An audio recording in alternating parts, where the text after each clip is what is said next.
I said, do you know what time it is? It's time for KP and the news. That's right, it's news time, baby. That's right, it's news time. Newsflash, newsflash, newsflash. The full House to vote on impeachment of Donald Trump after committee approves 2 charges along party lines. So the House Judiciary Committee approved 2 charges against Trump today for impeachment. Democrats propel President Trump impeachment toward a full vote in the U.S. House on Friday as the Judiciary Committee approved charges of abuse of power and obstruction of Congress in the constitutional and political storm that has divided Congress and the nation. The bipartisan split, 23 Democrats and 17 Republicans, reflects the general atmosphere of the full Congress. The Democratic majority House is expected to approve the charges against Trump next week, but the Republican-controlled Senate is likely to acquit him after a January trial. Trump is accused in the first article of abusing his presidential power by asking the Ukraine to investigate his 2020 rival Joe Biden while holding military aid as leverage, and in the second of obstructing Congress by blocking the House's efforts to probe his actions. No one is above the law. The president will be held accountable for his abuse of power and his obstruction of justice, House Speaker Nancy Pelosi said on Thursday as a judiciary panel argued over the charges. After Friday's votes, Trump's press secretary, Stephanie Grissom, labeled the proceedings as a charade. Voting was swift and solemn, with none of the fiery speeches and commentary with weighty nods to history that have defined the days of debate, including 14 hours that stretched nearly into midnight Thursday. So they either voted yes or no. All the Democrats voted yes, all the Republicans voted no, and the article is agreed to, Nadler declared after each vote. So here we go, folks. We're going on to the next level. That was the House Judiciary Committee that just voted to impeach Trump. So now it goes to the full House for the next vote, and then from there it goes. It's turned over to the Senate. So that's the first step. So that's a news flash there. And as another shock and surprise, here is that story number 2. Trump shocks black voters by trying to get their votes. So when readers opened an edition last month to a full-page ad in the West Side Gazette in Broward County, Trump's re-election campaign, many couldn't believe it. Why would he even bother? I thought it was quite abnormal, said Bobby Henry, the newspaper's publisher and chief executive officer. He said a reader sought him out at church last weekend to ask what was up. For Trump to reach out to the broader African American community is what surprised me. Yet that's precisely what he's doing. Trump re-election campaign has spent $1 million, that's all, just $1 million, in efforts to make inroads with black voters, and more is coming, according to the person with direct knowledge of planning the initiative dubbed Black Voices by the campaign. So far has included ads in black-run newspapers and radio stations, volunteer training seminars, and an kickoff effort event hosted by Trump in Atlanta last month. So, now we see he was down there in Atlanta, and Kanye West was over there with him, trying to sway the black vote toward Trump. Watch out, watch Kanye, watch him. The Trump ads tout low unemployment among African Americans, that's a lie.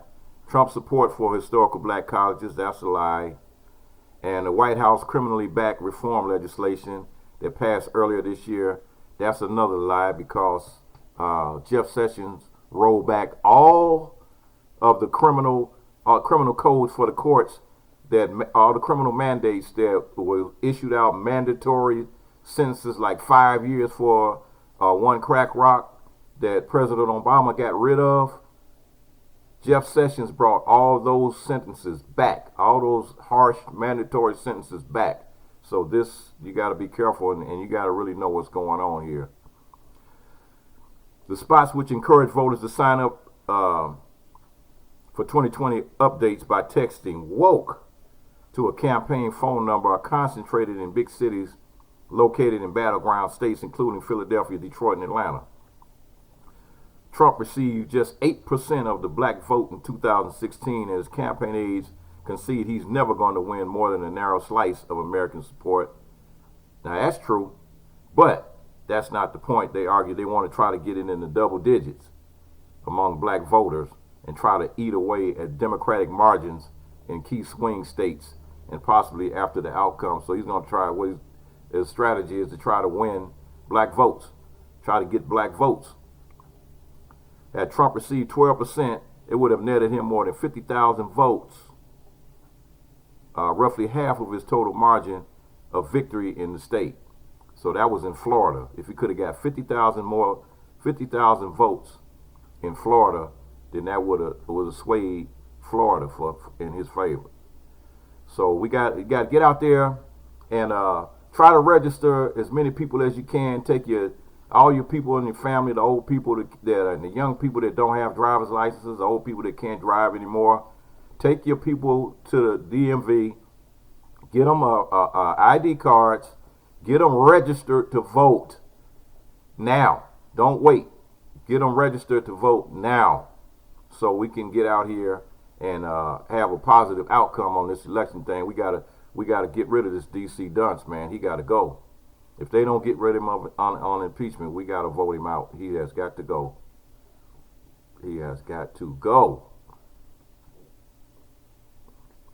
And it's another story I got here, and this is a young girl that's definitely a hero of mine. And this is if you don't know all about her, this is like Greta Thunberg. She's like a 16-year-old kid that has been political activist that has been going all over the world, campaigning, for the environment, talking about global warming and all that. So after the DC dunce, Trump mocked teen climate activist Greta Thunberg for being named Time Magazine's Person of the Year. The first lady's anti-bullying campaign, Be Best, was trending online. Trump was named Person of the Year in 2016 after the election and has criticized the magazine for passing him up in the years since. This year, he took to Twitter and claimed it was so ridiculous Thunberg was named. Greta Thunberg must work on her anger management problem. Then go to a good old-fashioned movie with a friend.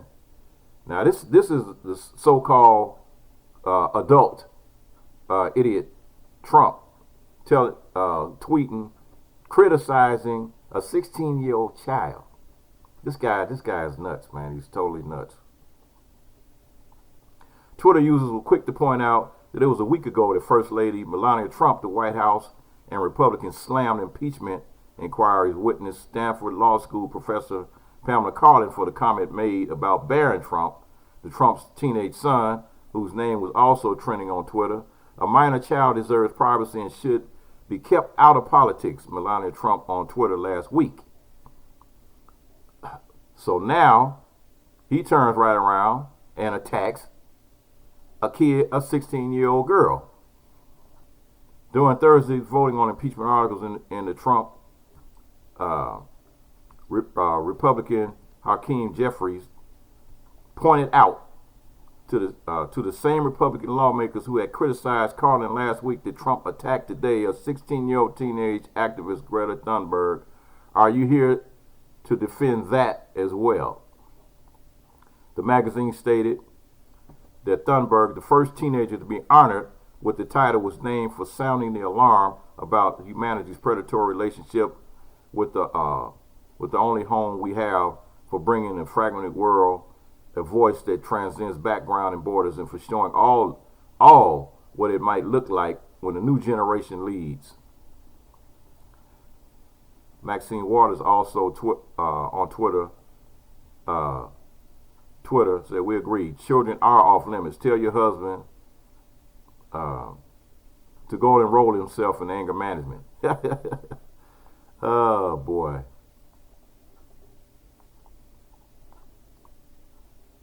So we had Michelle Obama that came out and spoke out on her behalf as well. So, you know, it's like Congressman the AOC stated, "Nothing says mature temperament like getting ranked by a 16-year-old activist." So it's like, yep. Late Thursday, former First Lady Michelle Obama offered words of encouragement to Thunberg on Twitter without mentioning Trump by name. "Ignore the doubters and know that millions of people are cheering you on," she said. So that's the way adults respond by saying stuff like that. But you know, when we have the DC dunce has a temperament of a 2-year-old, and it's like temperament of a 2-year-old and the brain power of a 3-year-old. So it's time for him to go. It's time for him to be impeached, removed, vamoose. It's time for you to go, buddy. It's time to go, because you overstayed your welcome. All you've been doing is stealing and lying to people anyway. So you trying, it's a disgrace, a total disgrace. And I'm glad that the House so far has had enough strength and enough brain power to get the ball rolling to eliminate this problem. So that's my news story, my news update for the day. Peace.